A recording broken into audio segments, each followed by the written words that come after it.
Welcome to lunch hour debate. This is Satish. ఏడాది పాటు బంగారం కొనవద్దన్న ప్రధాని మోదీ విజ్ఞప్తి వెనుక లోగుట్టు ఏంటి? ప్రధాని మోదీ ప్రకటనతో బంగారం కొనుగోళ్లు తగ్గుతాయా? కొనుగోళ్లు తగ్గితే గోల్డ్ ఇండస్ట్రీ భవిష్యత్తు ఎలా ఉంటుంది? ఫ్యూచర్ ఏంటి బంగారం? చర్చిద్దాం ఇవాల్టి లంచ్ అవర్ డిబేట్లో. మనతో పాటు చర్చలో పాల్గొంటున్నారు business and financial analyst Kranthi Battini garu, అలాగే మరి కాసేపట్లో ముకుంద జ్యువెలర్స్ డైరెక్టర్గా ఉన్న కృష్ణ దాచపల్లి గారు డిబేట్లో జాయిన్ కాబోతున్నారు. క్రాంతి బత్తిని గారు, నమస్తే సార్. నమస్తే అండి. నమస్తే సతీష్ గారు. మనం చాలా సందర్భాల్లో ఈ మిడిల్ ఈస్ట్ టెన్షన్స్ నేపథ్యంలో భారత ఆర్థిక వ్యవస్థ, అలాగే క్రూడ్ ఆయిల్ అందుబాటు, గ్యాస్ ధరల పెంపు, ఇలాంటి చాలా అంశాలు గత 2 నెలలుగా మనం డిస్కస్ చేస్తూనే ఉన్నాం. కానీ నేరుగా ప్రైమ్ మినిస్టర్ హైదరాబాద్లో చేసిన ప్రకటన బంగారం కొనుగోలు చేయొద్దు, పెట్రోల్ డీజిల్ వినియోగం తగ్గించాలంటూ చాలా సలహాలు ఇచ్చారు. ఒక రకంగా సలహాగా చూడొచ్చు, మరో రకంగా హెచ్చరిక కూడా చూడొచ్చు. స్పెసిఫిక్గా బంగారం విషయంలో ఆయన అలా అనడానికి కారణం ఏంటి? నిజంగా బంగారు కొనుగోళ్లు తగ్గబోతున్నాయా? మీ అంచనా ఏంటి? ప్రస్తుతం మనం చూసినట్లయితే మెయిన్ ఎందుకంటే ప్రైమ్ మినిస్టర్ మోడీ కొంచెం కాషియస్ గా కొంచెం ఒక సజెషన్ ని కానీ ఒక గైడెన్స్ గానీ ఇవ్వటం జరిగింది. దానికి ప్రధానంగా చూసినట్లయితే మనం ప్రస్తుతం మనకి గోల్డ్ అనేది ప్రతి ఒక్కళ్ళ లైఫ్ లో ఒక ఇంటిగ్రల్ పార్ట్ కింద, ఒక ఎసెట్ క్రియేషన్ లో కానీ, లేకపోతే గోల్డ్ అనేది సామాన్య మానవుడిలో కానీ, లేకపోతే హై నెట్ వర్త్ ఇండివిజువల్ లో కానీ, ప్రతి ఒక్క భారతీయుడిలో ఒక గోల్డ్ అనేది ఒక ఈ ఇంపార్టెంట్ ఇన్వెస్ట్మెంట్ ఆస్పెక్ట్ కింద, అంతేకాకుండా ఒక ఆభరణం కింద ఉండటం మనం చూస్తున్నాం. బట్ ఒకటి అర్థం చేసుకోవాలి, గోల్డ్ అనేది it is a dollar denominated asset. అంటే గోల్డ్ మనం ప్రతిసారి కొన్నప్పుడల్లా దాన్ని ఇంపోర్ట్ చేయడం జరుగుతుంది. మనం FY 25-26 లో కనుక చూసినట్లయితే almost all $72 billion of gold ని ఇండియాలో కొనడం జరిగింది. అంతేకాకుండా మనం టన్స్ లో చూసినట్లయితే సమ్వేర్ అరౌండ్ 720 టన్స్ గోల్డ్ ని ఇంపోర్ట్ చేయడం జరిగింది. సో ఓవరాల్ గా మనం చూసినట్లయితే టోటల్ ఇది గోల్డ్ రిజర్వ్ అనమాట, 720 టన్స్ గోల్డ్. ఓకే, ఓవరాల్ గా మనం చూసినట్లయితే ప్రస్తుతం డాలర్ డినామినేటెడ్ అసెట్ అవడంతో, అంతేకాకుండా లాస్ట్ వన్ ఇయర్ నుంచి క్లియర్ కట్ గా చూసినట్లయితే మన ఇండియాలోకి వచ్చేటువంటి విదేశీ మారక ద్రవ్యం అది ఏ రకంగా వస్తుందంటే, main course of foreign currency ఇండియాలోకి వచ్చేది first FDI, that is foreign direct investment. Second thing వచ్చేసేసి ఫారెన్ పోర్ట్ఫోలియో ఇన్వెస్టర్స్ FIIs రూపంలో స్టాక్ మార్కెట్ లో ఇన్వెస్ట్మెంట్ కోసం ఫండ్స్ ని తీసుకురావడం జరుగుతుంది. సమ్వేర్ అరౌండ్ లాస్ట్ 1 ఇయర్ గా మనం చూసినట్లయితే దగ్గరగా ఫారెన్ పోర్ట్ఫోలియో ఇన్వెస్టర్స్ 2 లక్షల కోట్లకు మించి ఇండియాలో నుంచి విత్డ్రా చేసి ఇండియన్ మార్కెట్ లో సెర్లింగ్ చేయడం జరిగింది అనమాట. అంతేకాకుండా మనం అనూహ్యంగా లాస్ట్ 10 years గా చూసినట్లయితే క్రూడ్ ఆయిల్ ధరలు అప్పుడప్పుడు లాస్ట్ 1 year లో $100 కి చేరువుగా వచ్చి మళ్ళీ తిరిగి రెజ్యూమ్ అయ్యి $70-80 లో ఒక ఈక్విలిబ్రియం, అంటే ఆ యావరేజ్ మీన్ లో ట్రేడ్ అవడం మనం చూస్తున్నాం. కానీ రీసెంట్ గా వచ్చినటువంటి ఈ ఇరాన్ వార్ తో క్రూడ్ ఆయిల్ ధరలు అనూహ్యంగా ప్రతి ఒక్కరి అంచనాలకి ఊహలకి అందకుండా $100 పర్ బ్యారెల్ ఈ రోజు కూడా ట్రేడ్ అవడం మనం చూస్తున్నాం అనమాట.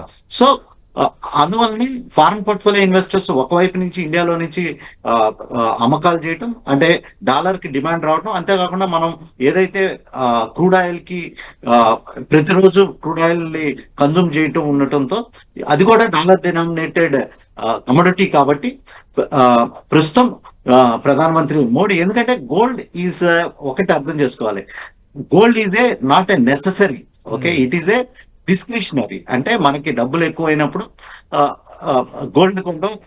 గోల్డ్ అనేది నిత్యావసరం కాదు, వేరే స్క్రీన్ నిత్యావసరం. సో అందువల్ల ఆ లైన్స్ ని దృష్టిలో పెట్టుకుని ప్రధానమంత్రి మోడీ ఈ విషయం చెప్పడం జరిగింది. ఓకే సార్, లైవ్లో ఉండండి సార్. ప్రస్తుతం డిబేట్లో జాయిన్ అవుతున్నారు ముకుంద జ్యువెలర్స్ డైరెక్టర్ కృష్ణ దాచపల్లి గారు. కృష్ణ దాచపల్లి గారు, గతంలో బంగారం ధర పెంపు, బంగారం ధర తగ్గుదల, ఇవి అన్నింటి కోసం మనం మాట్లాడుకున్నాం. కానీ ఇప్పుడు నేరుగా ప్రైమ్ మినిస్టరే బంగారం కొనొద్దని ప్రకటన చేశారు. ప్రైమ్ మినిస్టర్ ఎందుకు చేశారు ప్రకటన అన్నది ఒక చర్చ. రెండోది, మన ఇండియన్స్కి ఒక సెంటిమెంట్ గోల్డ్, తర్వాత పెళ్ళిళ్ళ సీజను ఖచ్చితంగా గోల్డ్ అనేది ఉంటుంది. అది కూడా స్పెసిఫిక్గా ప్రధాని చెప్పారు, అంటే పెళ్ళిళ్ళ సీజన్ కాబట్టి మీరు బంగారం కొనుగోలు చేయొద్దు, ఆడంబరాలకు పోవద్దు అని చెప్పారు. మీ అంచనా ఏంటి, నిజంగా బంగారం కొనుగోళ్లు తగ్గుతాయా? ప్రధాని ప్రకటన తర్వాత ఒక జ్యువెలర్స్ నడుపుతున్న సంస్థ ముకుంద జ్యువెలర్స్కి సంబంధించిన ఒక డైరెక్టర్గా ఈ వ్యాపారంలో కీలక వ్యక్తిగా ఏం చెప్తారు? బేసిక్గా నేను చెప్పేది ఏంటంటే, ఇప్పుడు దేశానికి అత్యున్నత స్థాయి హోదాలో ఉన్న ప్రధానమంత్రి మోడీ గారు చెప్పారంటే దాన్ని మనం పాజిటివ్గానే తీసుకోవాలి. కాకపోతే ఏంటంటే, ఆయన చెప్పింది అందరూ బంగారం కొనొద్దు అని చెప్పారు అంటున్నారు, కానీ ఆయన చెప్పింది ఏంటంటే ఈ సంవత్సరం కొనొద్దని. అవును, ఈ ఏడాది వద్దని అన్నారంటే ఏంటి, దాంట్లో కూడా సమ్ పాజిటివ్నెస్ అనేది ఏంటంటే మనం చూసుకోవాలి. ఎందుకు కొనొద్దు అన్నారంటే, మనం ఈ బంగారం కానీ ఒక బంగారమే కాదు, బంగారం కొనొద్దు అన్నారు, అండ్ విదేశీ ప్రయాణాలు వద్దని చెప్పారు, అలాగే పెట్రోల్ డీజిల్ వాడకం తగ్గించమన్నారు, వర్క్ ఫ్రమ్ హోమ్ ఇమ్మన్నారు. కాకపోతే ఏంటంటే ఈ ఒక్క బంగారాన్ని హైలైట్ చేస్తున్నారు, బాగా చేసుకోవద్దన్నారు. అది అందరూ కూడా ఏంటంటే అన్ని డిబేట్స్లో కానీ లేదంటే ఈ మన సోషల్ మీడియా ట్రోలింగ్స్లో కానీ ఒక్క బంగారాన్ని హైలైట్ చేస్తున్నారు. అది కూడా ఆయన చెప్పింది 1 year వరకు. ఈ 1 year లో కనుక మన ఆర్థిక పరిస్థితి ఖచ్చితంగా హైలైట్ అవుతుంది. గోల్డ్ అంటే అసలు బంగారం అనేది ఒక సేఫెస్ట్ అండ్ ఒక సెక్యూర్, ఒక ఇన్సూరెన్స్ లాగా భావిస్తారు పబ్లిక్. ఇది ఉంచుకుంటే మనకి రేపు పొద్దున్న ఏదో ఒక రోజు ఒక బెస్ట్ అడ్వాంటేజ్ పాయింట్ అవుతుంది, ఎప్పటికైనా విలువ ఉంటుంది అనేది జనరల్గా జరిగేది. అందుకే ఇది బికేమ్ ఏ హాట్ టాపిక్. అవునండి. ఇప్పుడు ఆయన చెప్పిన పీరియడ్ ఒక షార్ట్ పీరియడ్ వరకు ఎఫెక్ట్ పడుతుండొచ్చు. అందులో కూడా అందరూ 100 మంది దాన్ని యాక్సెప్ట్ చేస్తారని కూడా మేము భావించము. ఒక్క బంగారం కొనడం ఆపేసినంత మాత్రాన మన ఆర్థిక పరిస్థితి మెరుగుపడుతుంది అనుకోవడం కూడా తప్పే. ఎందుకంటే ఈ బంగారం సేల్స్ మీద వచ్చే జిఎస్టీ కొన్ని లక్షల కోట్లు వస్తుంది గవర్నమెంట్కి. ఏమండి, దాని మీద ఆధారపడి ఎంతోమంది కుటుంబాలు, ఎంతోమంది వర్కర్సు, ఎన్నో షాపులు, కొన్ని లక్షల షాపులు, కొన్ని కోట్ల మంది సిబ్బంది ఆధారపడి ఉన్నారు. ఆయన ఏ ఉద్దేశంతో అన్నారో అని ఉండొచ్చు, కానీ అలా అన్నప్పుడు ఏంటంటే కొంచెం ఇది కూడా ఆలోచించి అని ఉంటే బాగుండేది. ఎందుకంటే ఒక్క రోజుతో పోయేది కాదు. ఇది ఏంటంటే ఇమీడియట్గా ఎఫెక్ట్ పడుతుంది. ఇప్పుడు మోడీ గారు చెప్పారంటే ఇంకా గట్టిగా ఎఫెక్ట్ పడుతుంది. కాబట్టి ఇది కొంచెం ఆలోచించాల్సిన విషయము. కాకపోతే ఆయన చెప్పారు కదా అని చెప్పి ఎవరు కూడా 100 మంది కొనడం మానేస్తారని నేను అనుకోవట్లేదు. ఎవరైనా కానీ వాళ్ళ స్టేటస్ సింబల్ వాళ్ళ స్థాయికి తగ్గట్టుగా వాళ్ళు పర్చేస్ చేస్తారని నేను అనుకుంటున్నాను. ప్రధాని మోడీ ఆదివారం ప్రకటన చేశారు, ఆదివారం మధ్యాహ్నం ప్రకటన చేశారు. నిన్న సోమవారం, ఈరోజు మంగళవారం. దాదాపు 48 గంటలు అవునండి ముగిసింది. ప్రధాని మోదీ ప్రకటన తర్వాత అంటే ఆదివారం బంగారం షాపులు దాదాపు కొన్ని తెరిచి ఉండవు, నిన్న తెరిచి ఉన్నారు కాబట్టి ఆ ఇంపాక్ట్ ఏమైనా పడిందా? ఇంపాక్ట్ ఇమీడియట్గా ఎక్కడ పడదు సార్.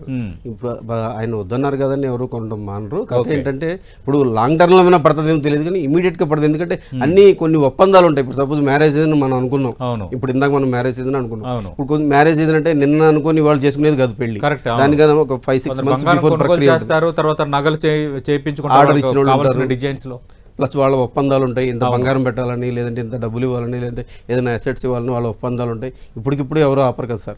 అలాగని చెప్పి ఇమీడియట్గా కూడా ఎఫెక్ట్ పడుతుందని అనుకుంటే నేను ఎక్స్పెక్ట్ చేయను. మీరు ఎక్స్పెక్ట్ చేశారు, మీరు అబ్జర్వ్ చేశారో లేదు, ఆయన స్టేట్మెంట్ ఇచ్చిన తర్వాత నిన్న గోల్డ్ సిల్వర్ 2 పెరిగినాయి. ఒకవేళ కొనొద్దు అంటే దానికి డిమాండ్ తగ్గిపోవాలి, రేటు విపరీతంగా డౌన్ అయిపోవాలి. కానీ నిన్న గోల్డ్ దగ్గర తులానికి 5,000 రూపాయలు పెరిగింది. సిల్వరు కేజీకి 16,000 నుంచి 17,000 దాకా పెరిగింది. ఒకవేళ దాని మీద డిపెండ్ అయ్యి అందరూ కొంటూ ఆపేస్తే తగ్గాలిగా, మరి ఎందుకు పెరిగింది? అంటే మరి ఇదే పరిస్థితి ఉంటుంది అనుకుంటున్నారా ఒక వ్యాపారం చేస్తున్న వ్యక్తిగా? కంపల్సరీ అండి. ఎందుకంటే ఇప్పుడు బంగారం పెరగడం తగ్గడం అనేది మొన్నటిదాకా మనం మాట్లాడుకున్నాం. ఈ యుద్ధం మీద, ఇరాన్ అమెరికా యుద్ధం మీద డిపెండ్ అయ్యి ఉంది. ఈ మధ్య ఏదో సీజ్ పేరు చెప్పడం వల్ల కొంచెం గత 1-2 నెలలుగా స్థిరంగా ఉంది మార్కెట్. కొంచెం సీజ్ పేరు చెప్పిన తర్వాత కొంచెం పెరగడం స్టార్ట్ అయింది. అంటే నేను అన్నారు కదా బంగారం రేటు పెరిగింది, ప్రధాని మోదీ ప్రకటన తర్వాత తగ్గుతుంది అంటే ఇంకా పెరిగింది అంటున్నారు కదా. ఈ పెరిగిన తర్వాత సేల్స్ ఎట్లా ఉన్నాయి సార్? ఒక్క రోజులో పెద్ద తేడా ఏముండదు సార్, బాగా విపరీతంగా పెరిగిపోతే. ఇప్పుడు తులానికి 5,000 అంటే గ్రాముకి 500 రూపాయలు తేడా ఉంటుంది, లేకపోతే 300 రూపాయలు తేడా ఉంటుంది. అంతేగాని పెద్ద వేరియేషన్ ఉండదు. అన్ని పర్ఫెక్ట్ ఫార్వర్డ్ ప్లానింగ్స్ ఉంటాయి కాబట్టి అప్పటికప్పుడు ఎవరు కొనటం మొదలెడతారు. ఒక్కసారి తగ్గి మళ్ళీ గత కొద్ది రోజులకు బంగారం పెరుగుతోంది. పెరిగిన తర్వాత మీకు సేల్స్ ఎట్లా? గత నెల 15 రోజులుగా అయితే స్థిరంగా ఉంది సార్, పెద్ద హెచ్చు తగ్గులు ఏం లేదు. 13,500 14,000 నుంచి 15,000 మధ్యలో స్థిరంగా ఉంది. ఇప్పుడు ఈ 2-3 రోజుల్లోనే కొంచెం ఒకేసారి పెరిగింది. మళ్ళీ అది కూడా ఇవాళ ఓపెనింగ్ లో షేర్ మార్కెట్ కొంచెం పడిపోయింది, గోల్డ్ మార్కెట్ కొంచెం పడిపోయింది, 2 పడిపోయింది. అందువల్ల ఈ రోజు గోల్డ్ ఎంత తగ్గింది? ఈ రోజు వచ్చి ఒక 250 రూపాయలు, అంటే 2,500 తులానికి తగ్గింది. అంటే నిన్నటికంటే సగం పైగా తగ్గింది. రైట్. క్రాంతి గారు, మీ అంచనా ఏంటి సార్? అంటే గోల్డ్ కొనుగోలు వద్దన్నారు కదా, దాని ఇంపాక్ట్ ఇమ్మీడియట్గా పడలేదు అని కృష్ణా దాచేపల్లి గారు అంటున్నారు. నిజంగా ఇంపాక్ట్ పడే అంశమా? ఆ ప్రధాని మోదీ చెప్పిన అంశానికి గల కారణాన్ని మీరు ఇందాక వివరించారు. నిజంగా పబ్లిక్ అంత సీరియస్గా తీసుకునే వాతావరణం క్రియేట్ అవుతుందా? ఫస్ట్ అండ్ ఫార్మోస్ట్ సతీష్ గారు, మనం గోల్డ్ యొక్క ఫండమెంటల్స్ అర్థం చేసుకోవాలి. ఫండమెంటల్స్ అంటే అసలు గోల్డ్ ప్రైస్ ఏ రకంగా డిటర్మైన్ అవుతుందో చూసుకోవాలి. మనం ఇండియా ఆఫ్ కోర్స్, మనము ఇండియన్స్ వరల్డ్ లోనే second largest gold importers after China. So gold అనేది డాలర్ డినామినేటెడ్ అసెట్. మనం ఇండియన్స్ ఒక్కరోజు మన యాక్టివిటీతో గోల్డ్ ధరలు అనేవి పెద్ద డిటర్మైన్ అవ్వవు. గ్లోబల్ గా వచ్చేటువంటి మార్పులతో, గ్లోబల్ గా ఉండే అంశాలతో గోల్డ్ ధరలు అనేవి డైరెక్ట్లీ ఇండైరెక్ట్లీ ముడిపడి ఉంటాయి. ఫర్ ఎగ్జాంపుల్ మనం చూసినట్లయితే రీసెంట్ గా గోల్డ్ ప్రైసెస్ కొంచెం కన్సాలిడేట్ అవుతుంటే దానికి ప్రధాన కారణాలు కానీ చూసినట్లయితే కొంచెం మార్కెట్ లో ఉన్నటువంటి వినికిడ్ న్యూస్ ఏంటంటే ఇట్స్ అన్కన్ఫర్మ్డ్ న్యూస్ అనమాట.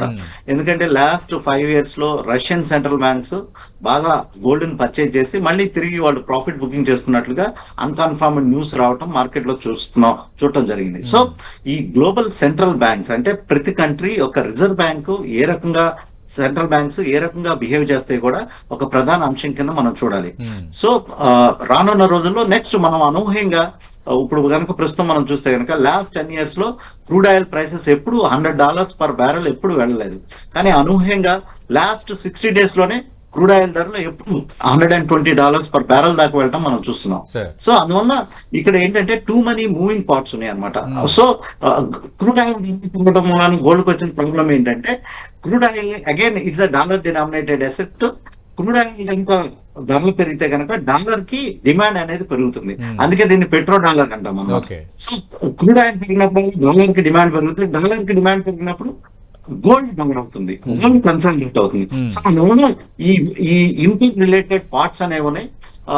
ఓన్లీ మనం ఇండియన్స్ గోల్డ్ కొనటం మానేయటం వలన గోల్డ్ ప్రైసెస్ దిగి వస్తాయి అంటంలో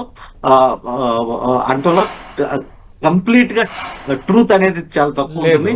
దాని యొక్క ఇంపాక్ట్ అనేది తక్కువ ఉంటుంది అనమాట. బట్ వేరేస్ మనం ఇండియన్స్ కనుక గోల్డ్ ని పర్చేజ్ చేయడం తగ్గిస్తే గనక ప్రస్తుతం మన యొక్క రూపీ డిప్రిషియేట్ అవుతుంది. ఈ రోజు కన్నా చూస్తే రూపీ లోనే ఉంది. ఆల్మోస్ట్ 95.83 లెవెల్లో రూపీ ప్రస్తుతం ఈ రోజు ఉంటూ మనం చూస్తున్నాం. ఇన్ కేస్ మనం కనుక గోల్డ్ ధరలు పెరిగి గోల్డ్ కన్జంప్షన్ పెరిగిపోతూ ఉండి మళ్ళీ గ్లోబల్ క్రూడ్ ఆయిల్ ధరలు కనుక పెరిగిపోతూ ఉంటే మరొక వైపు స్టాక్ మార్కెట్ లో ఫారెన్ పోర్ట్ఫోలియో ఇన్వెస్టర్స్ సెల్లింగ్ చేస్తూ ఉంటే కనుక డాలర్ కి డిమాండ్ బాగా పెరిగిపోతుంది. మన ఫారెన్ ఎక్స్చేంజ్ రిజర్వ్స్ తగ్గిపోయి క్రూడ్ ఆయిల్ రూపీతో డాలర్ మారకపు విలువ 100 రూపీస్ పెరిగినా తాకినా ఆశ్చర్యపోవాల్సిన అవసరం లేదు. సో ఇక్కడ ఏంటంటే మల్టిపుల్ ఫ్యాక్టర్స్ ఉన్నాయి. ఆ రీజన్స్ తోనే యాజ్ ఎ ప్రికాషనరీ మెజర్ కింద ప్రైమ్ మినిస్టర్ ఒక సజెషన్ ఇవ్వడం జరిగింది. రైట్ కృష్ణ గారు, అంటే ఇక్కడ 2 రకాల చర్చ జరుగుతోంది. అంటే ఈ గోల్డ్ ఇండస్ట్రీ భవిష్యత్తు ఏంటి ఏడాదైనా అన్నది, ఒకవేళ కొనుగోలు తగ్గడం అనేది ఒకటి, 2 గోల్డ్ ఇండస్ట్రీ అనేది ఇది ఒకటి gold. Satish garu just to add ఒక పాయింట్ చేస్తాను. ఓకే, లాస్ట్ ఫ్యూ ఇయర్స్ లో అంటే 1971 లో కూడా next last UPA led government లో గ్లోబల్ క్రూడ్ ఆయిల్ ధరలు $148 per barrel 2007 లో వెళ్ళినప్పుడు కూడా గవర్నమెంట్ సజెషన్ చేయడం జరిగింది. అప్పుడు ఫార్మర్ 1967లో ఇందిరాగాంధీ ఇచ్చిన పిలుపు సార్. దానికి అప్పటి ది హిందూ ఫ్రంట్ పేజ్ నేను మీకు చూపిస్తున్నాను సార్ లైవ్ డిబేట్ లో. నెక్స్ట్ మాట్లాడబోతున్నాను, మీరే దాన్ని ప్రస్తావించారు. Don't buy gold, Indira tells people, appeals for national discipline, foreign exchange position still critical government అని వచ్చింది సార్. సో అందువల్ల ఏంటంటే ఇప్పుడు మన ఇండియాలో ఫారెన్ పోర్ట్ఫోలియో ఇన్వెస్టర్స్ ఎగ్జిట్ అయ్యేటప్పుడు వాళ్ళకి ఎగ్జిట్ ఇవ్వాలి. మేము రూపీని కంట్రోల్ చేస్తామని ఎటువంటి రిస్ట్రిక్షన్ ఇవ్వడానికి లేదనమాట. అందువల్లనే వీటన్నిటిని దృష్టిలో పెట్టుకుని prime minister or finance ministry ఇటువంటి అడ్వైజర్స్ ఇవ్వడం తరచుగా జరుగుతుంది. ఈసారి ఏంటంటే ప్రైమ్ మినిస్టర్ మోదీ ఒక పబ్లిక్ మీటింగ్ లో అనౌన్స్ చేయడంతో దానికి ఎక్కువ ప్రాధాన్యత నెలకొని ఉండటం మనం ప్రస్తుతం చూస్తున్నాం. సార్ మీరేమనుకుంటున్నారు సార్, అంటే గోల్డ్ ఇండస్ట్రీ ఫ్యూచర్ ఎలా ఉండబోతుంది? సరే, ప్రధాని పిలుపునిచ్చింది ఏడాది అయినప్పటికీ మీరేం కోరుకుంటున్నారు? మధ్య మార్గంగా? ఇప్పుడు గోల్డ్ ఇండస్ట్రీ అనేది ఇమీడియట్గా కానీ లాంగ్ టర్మ్లో కానీ ఎఫెక్టబుల్ ఏమీ కాదు సార్. ఎందుకంటే ఇవాళ నిన్న కొత్తగా స్టార్ట్ అయిన ఇండస్ట్రీ కాదు అది.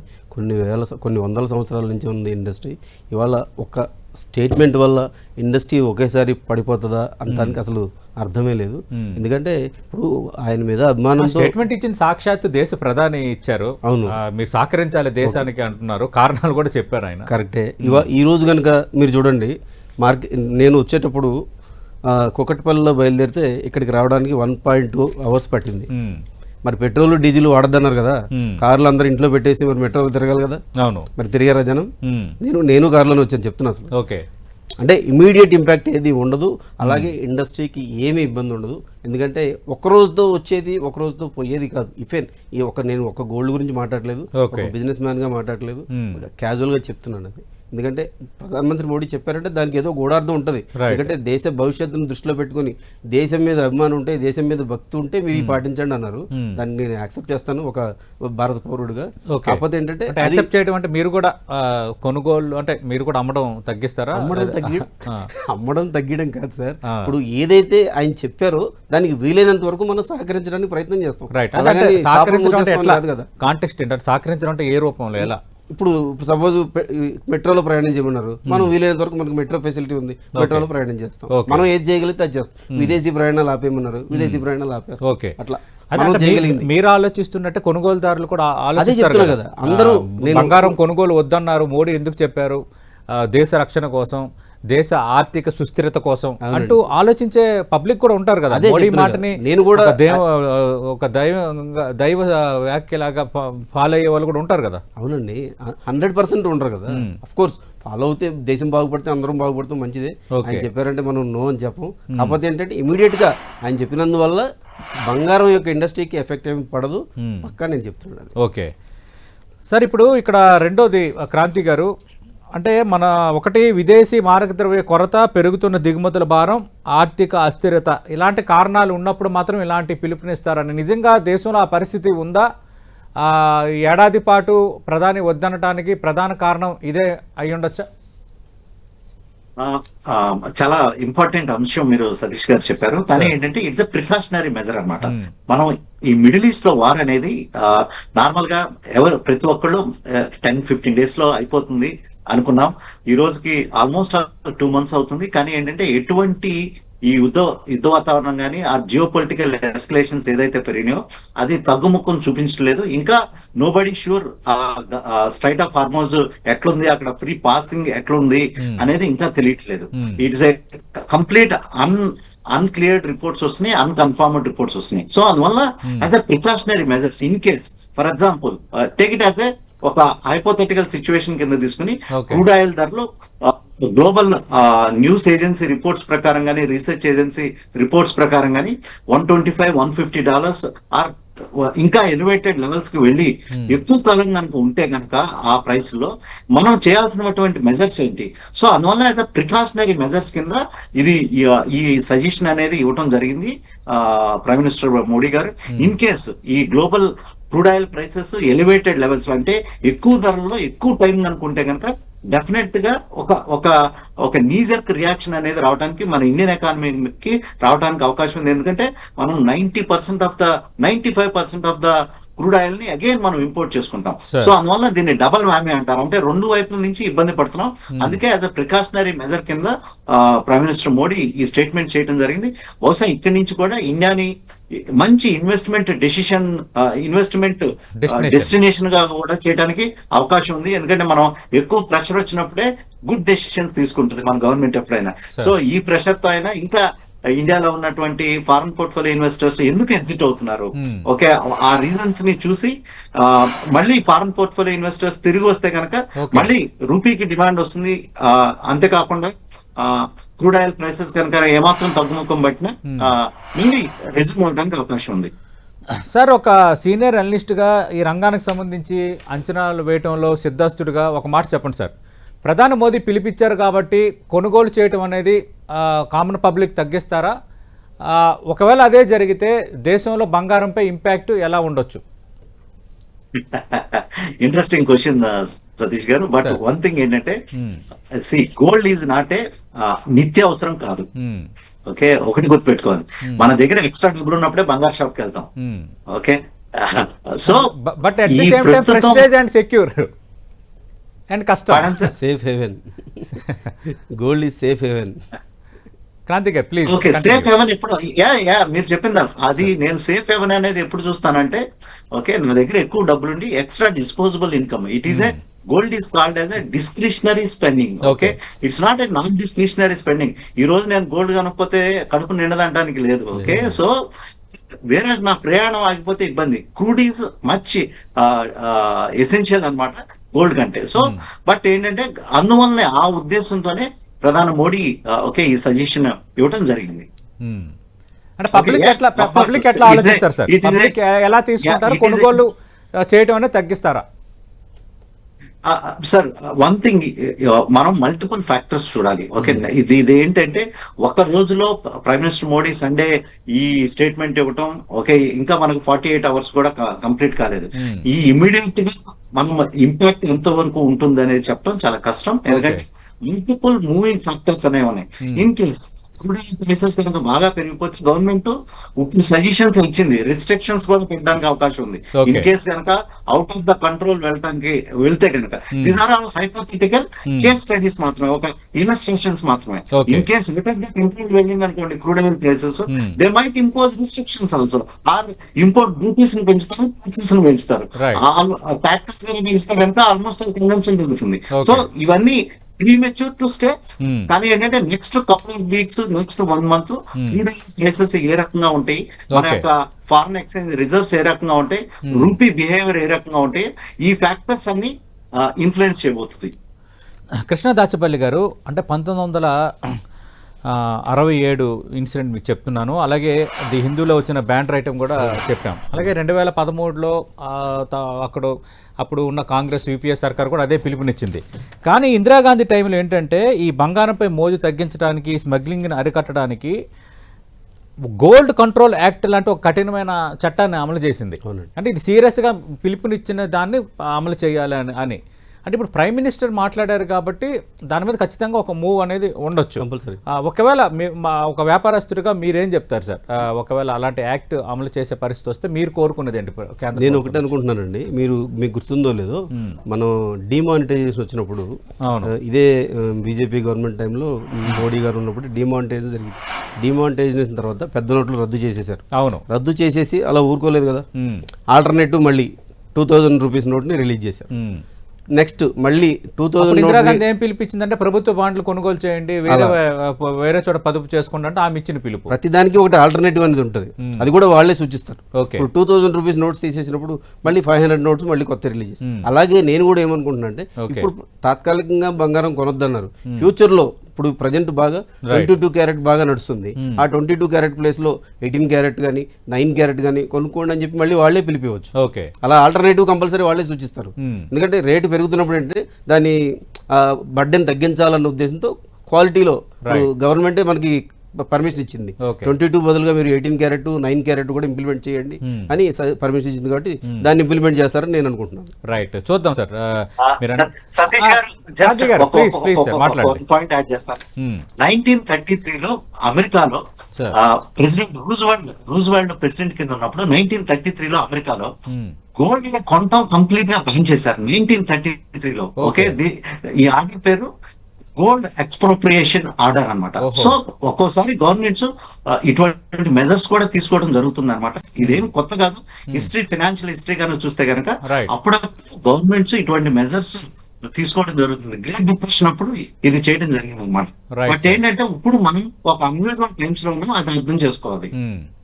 రైట్, ఇది ఇంట్రెస్టింగే సార్. నేను ఇందాక ఇందిరాగాంధీ టైంలో ఒక యాక్ట్ రావటం, అలాగే 1933లో అమెరికా ప్రభుత్వం మొత్తం కొనుగోలు బ్యాన్ చేస్తూ ఒక చట్టం చేయటం అనేది నిజంగా అలాంటి చర్యకు ఉపక్రమిస్తుందా, లేదంటే ప్రజలకు పిలుపునిచ్చారు కాబట్టి ప్రజలు రెస్పాండ్ అయ్యే తీరు బట్టి ప్రభుత్వం మూవ్ అవుతుందా? ఇంతట్లో మిడిల్ ఈస్ట్ టెన్షన్ తగ్గితే ఆ విషయంలో అంటే ఏదైతే ప్రభుత్వం అనుకుంటుందో ఆ విషయంలో కొంత వెనక్కి వస్తుందా? మన ఆర్థిక సుస్థిరత అనేది ఒక ప్లాట్ఫామ్ అవుతుందా అనేది రానున్న రోజుల్లో మనకు సమాధానం దొరకబోతుంది. 1933లో ఆ చట్టం గోల్డ్ బ్యాన్ చట్టం వచ్చిన తర్వాత అది దాన్ని అలా కంటిన్యూ చేయలేదు. దాని తర్వాత మళ్ళీ ఎప్పుడో దాన్ని సవరించారు. అదే సార్, ఆటోమేటిక్ అలాగే దాన్ని కూడా ఏడాదే అన్నారు, ఈ ఏడాది అని అన్నారు, ఫ్యూచర్ అని అనలేదు. అలాగే ప్రస్తుత పరిస్థితుల నేపథ్యంలో ఈ అపీల్ హెచ్చరిక, మీరు జాగ్రత్త పడండి అని ఒక తండ్రిగా చెప్పిన కాంటెక్స్ట్. లాక్డౌన్ లో అందరూ ఇంట్లో ఉండండి మనం మాట్లాడుకునే వాతావరణం. థ్యాంక్ యూ క్రాంతిపతిని గారు, థ్యాంక్ యూ కృష్ణ దాచపల్లి గారు. ఇది గోల్డ్ ఫ్యూచర్ ఏం కాబోతుంది, ఫ్యూచర్ అంటే బంగారం, మేము అదే టైటిల్ పెట్టాము. నిజంగా బంగారం ఫ్యూచర్ ఎలా ఉండబోతుంది, ఇండస్ట్రీ ఎలా ఉండబోతుంది, బంగారం కొనుగోలుకు సంబంధించి నిజంగా మోదీ పిలుపును ప్రజలు సీరియస్గా తీసుకుంటారా, ఒకవేళ నిజంగా ఆర్థిక సుస్థిరత కోసం అటు ఇందిరాగాంధీ టైంలో ఒక యాక్ట్ చేయటం, 1933లో గోల్డ్ బ్యాన్ చేస్తూ అమెరికాలో ఒక యాక్ట్, అలాంటి యాక్ట్స్ ఏమైనా చేయడానికి కేంద్రం ఉపక్రమిస్తుందా, మనకి టైమే చెప్పబోతుంది సమాధానం. ఇది వాటి లంచ్ అవర్ డిబేట్.